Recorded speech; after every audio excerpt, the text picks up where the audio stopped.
स्वागत है आपका आज की चाय पे।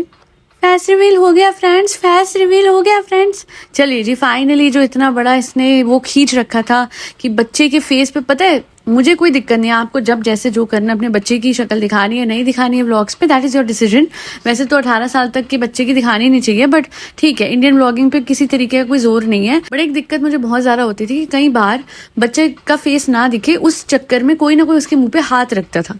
जैसे अभी कल परसों ही जाहिद उसके मुंह पे ऐसे हाथ रख रहा था, उससे मुझे थोड़ा डर लगता था कि वैसे ही उसको सांस की इतनी दिक्कत हो रही है, वैसे ही उसको तबीयत उसकी खराब है, एंड अब उसके मुंह पे हाथ रख रहे हो। तो फाइनली अब ऐसा कुछ किया नहीं जाएगा सिर्फ व्लॉगिंग के लिए कि भैया एक्सक्लूसिव जो उसका फेस है अलग से दिखाना था, अलग से उसके लिए व्लॉग बनाना था, इस कंटेंट को मिल करना था, तो वो जब तक नहीं होगा तब तक उसका फेस नहीं दिखेगा। अब ऐसा कुछ नहीं है, बच्चे का फेस रिवील हो चुका है। बच्चा बहुत प्यारा है, गॉड ब्लेस हिम। सारे बच्चे एक जैसे ही होते हैं, बहुत प्यारे होते हैं, no judgements on it at all. However, अगर किसी चीज़ पे जजमेंट मुझे करने का मन कर रहा है तो वो है कि मैडम जो है वो इतनी ज़्यादा अलग क्यों करती हैं सब कुछ, इतना अलग। मुझे एक चीज़ समझ नहीं आई, ऐसा तो नहीं है कि उनको नहीं पता होगा कि थीम ब्लू है, उनको बोला गया होगा। जब जनाब ब्लू कलर पहन के गए हैं, जब हर किसी ने ब्लू कलर पहना हुआ है, तो मैडम ने येलो क्यों पहना? और साहिबा इज़ वेरी, वो कहते हैं ना, शी इज़ वेरी चालाक। उसे इमिडिएटली बोल भी दिया, अरे भाभी तो सबसे ज़्यादा स्टैंड आउट करेंगी आज।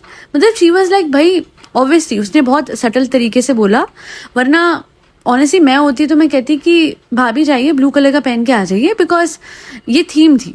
आई मीन इसमें कोई बुराई नहीं है, ट्रस्ट मी। बिकॉज अगर आप देखें, एक मंजिल ऊपर, 2 मंजिल ऊपर अगर उनका घर है, या फिर नीचे जहाँ पे भी इन लोगों का एक ही बिल्डिंग में घर है ना, तो जाके वो ऐसा तो होगा नहीं कि इन पे ब्लू कलर का कोई कपड़ा नहीं है। और भाभी को पता भी है कि वो अलग से कपड़े पहन के कहती है, यही तो मैं पूछी थी तुमसे, मैं कितनी तैयार हूँ, कितनी तैयार। अरे यार, कितने कम ज़्यादा तैयार होने वाली बात नहीं है।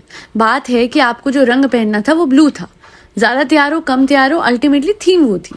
बट इनको करना अच्छा, जब तक कि रंग में भंग ना डाले इनकी भाभी, तब तक उनका मन वो होता है। यस गाइस, मैं तो हुई ऐसी। पर एक बात मुझे बिल्कुल समझ नहीं आती कि जब इतनी बड़ी सेलिब्रेशन है बच्चे को लेके, तो उसकी ज़िंदगी में और भी कुछ रिश्ते हैं, जैसे कि दादा दादी है ना। मैं मानती हूँ जी, इसकी बहन बहुत दूर रहती है, वो नहीं आ सकती, मैं जाहिद की बहन की बात कर रही हूँ। पर दादा दादी तो मदाहा तक हैं, तो उन्हें बुलाया जा सकता था, वो तो मदाहा से आ ही जाते हैं। और दादी जी तो इतना प्यार करती हैं, हम देखते हैं रोज़ वीडियो कॉल पे वो बच्चे से मिल रही होती हैं।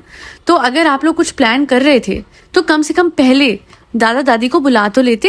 ये जो सारी की सारी सेलिब्रेशन है, ये जो सेलिब्रेट कर रहे हो आप, ये हमेशा वो व्लॉग्स पे ही देखेंगे। उनके लिए उनका पोता भी दूसरे ऑडियंस जैसे जो आपकी जनता है उसी तरीके से स्क्रीन तक रह गया है। वो असलियत में अपने बच्चे के साथ, अपने पोते के साथ, अपने बहू के साथ कोई खुशी नहीं मना सकते, यहाँ अलाउड ही नहीं है वो। वैसे ये तो मीरा रोड में बहुत फेमस बात है कि उस बिल्डिंग में जनाब मैडम के घर में, साहिबा के घर में, अम्मी जी के घर में वही जाते हैं लोग जो कि आइदर इनकी सेवा करते हैं या फिर खून के रिश्ते होते हैं। तीसरा कोई इंसान जा नहीं सकता। अब दादी और दादा सेवा तो करेंगे नहीं, वो खून के रिश्ते हैं नहीं साहिबा के, समझ रहे हैं आप? तो बस वही बात है, और उनसे कोई मतलब भी नहीं है। वो तो मैं आपको बता दूं, बच्चे के पैदा होने पे भी फॉर्मेलिटी के पीछे बुलाया गया था कि इनको बैश करा जाएगा, वरना तब भी ना बुलाते। साहिबा ऐसी है, सच में बदला निकाल रही है भाई। 7 साल तरसाया था, शादी नहीं होने दी थी। 7 साल बोला था अंकल आंटी ने, जो जायद के पापा है उन्होंने, कि शादी नहीं होने देंगे। अरे अरे चाहे गनीमत समझो, व्लॉग है, इस वजह से मैं इनको थोड़ा सा इत्तो सा पूछ लेती हूँ, वरना तो मैं इनकी शक्ल ना देखती। जैसे मेरी अम्मी ने अपने जितने भी लास्ट थे उनकी शक्ल नहीं देखी, ये बात तो है। इनकी अम्मी जी ने तो पूछा भी नहीं। सोचिए, इनकी जो दादी हैं, साहिबा की दादी, जनाब की दादी, उनकी तो जो गत मची, जो हालत मची अंतिम दिनों में, ऑल थैंक्स टू उनकी मे बी बनती नहीं थी अम्मी जी से, और अम्मी जी किसी से बनने दे भी नहीं रही थी अंकल जी की, है ना। अम्मी जी वैसे बहुत बहुत स्वीट हैं, बहुत स्वीट, बट वो स्वीटनेस इतनी ज़्यादा थी कि अपने इन लॉज से या अंकल जी के घर किसी से भी, घर वालों से कुछ लेना देना नहीं था। हाँ, तो हमारा बिट्टन हमारी बहनों से लेना देना, हमारे बच्चों से, उनके बच्चों से। अच्छा, आप लोगों ने नोटिस करा है क्या बच्चों से? मुझे एक बात याद आई, जो फेदर है उससे जैसे अम्मी जी या फिर इवन जनाब के फादर, ये सब इंटरेक्ट करते हैं, वैसे कभी वुहान से इंटरेक्ट नहीं करा उन्होंने। I mean, जिस तरीके का बच्चा, इनफैक्ट यही तो सब सोचते थे कि इतना ज़्यादा प्यारा है सानू, है ना, उसके बच्चे से प्यार क्यों नहीं इस तरीके से दिखाती हैं जैसा यूजुअली दादियाँ दिखाती हैं। 24 घंटे बच्चे को गोदी में लेके बैठे रहना। अभी आप देख रहे हैं फेदर को कैसे वो प्यार कर रही थी, जैसे वो रोए जा रहा था तो उसके कान में वो क्या बोल रही जा रही थी, आई गेस वो बार बार उसे शांत कराने की कोशिश कर रही थी कि वो रोए ना।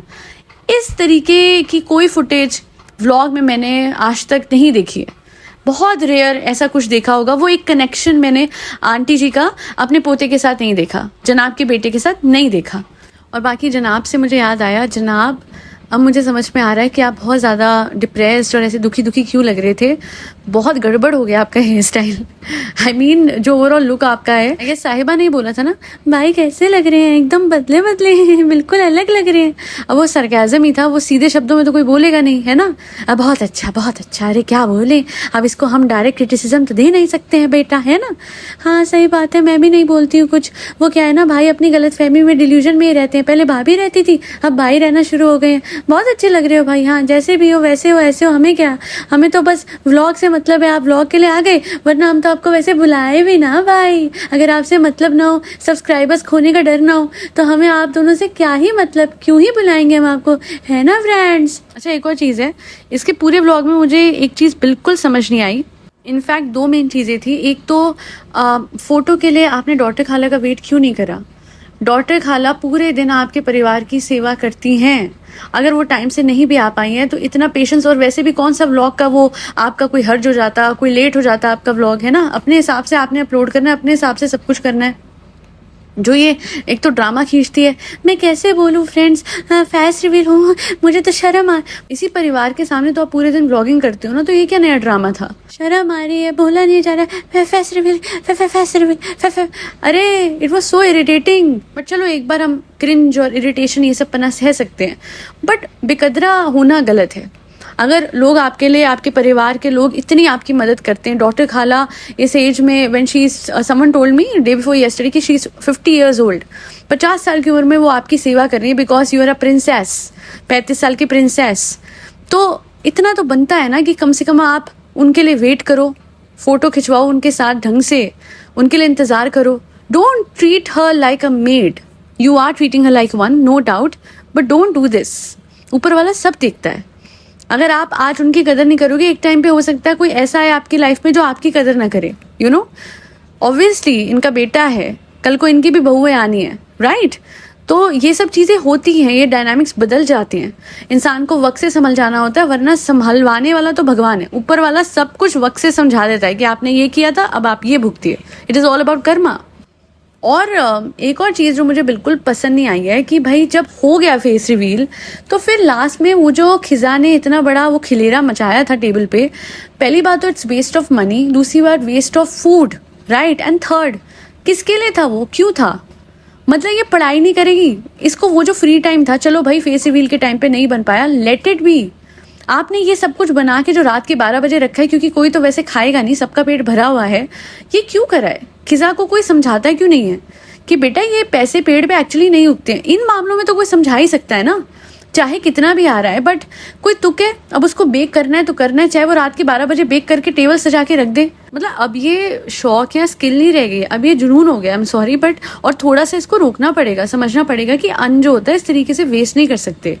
और कोई तुक है अगले दिन सुबह खा ले, मतलब पहली बात तो उसने रात को बनाया ही क्यों, वो पॉइंट ही क्या था। और बनाना अगर टाइम से था तो बनाती, मतलब साहिबा ने कह दिया तो उसका चमचा बन के करना ही है वो, चाहे कुछ भी हो जाए। थोड़ा सेंस डालें ये लोग इस बच्ची में और समझाए कि बेटा जब आप फ्री हो तो आप बेकिंग छोड़ो, आप पढ़ लो। बेकिंग तो आप वैसे पूरे दिन कर रहे हो, है ना। कोई सही कह रहा था कि जब ये बोली थी ना, अरे खिजा पढ़ाई कर रही हो, ऑनलाइन क्लासेस चल रही हैं, उस टाइम पे शायद पढ़ाई नहीं कर रही थी, वो बेकिंग की अपनी रेसिपी निकाल के लिख रही थी। बिकॉज अगर ऑनलाइन क्लास चल रही होती, पढ़ाई कर रही होती, टीचर की सुन रही होती, तो पीछे खड़े होकर व्लॉग बन रहा होता फ्रेंड्स। जो भी है बेतुका व्लॉग होता है इसका। और हाँ, इतना ज़रूर बोलूँगी कि भाभी से बहुत बेटर चीज़ें कर रही है ये, और बहुत बेहतर तरीके से इसका घर भी बन गया टाइम से। यू नो वो सब कुछ जो भाभी नहीं कर पाई है इसकी, सरप्राइजिंगली इसने बहुत तरीके से सब कुछ मैनेज कर लिया।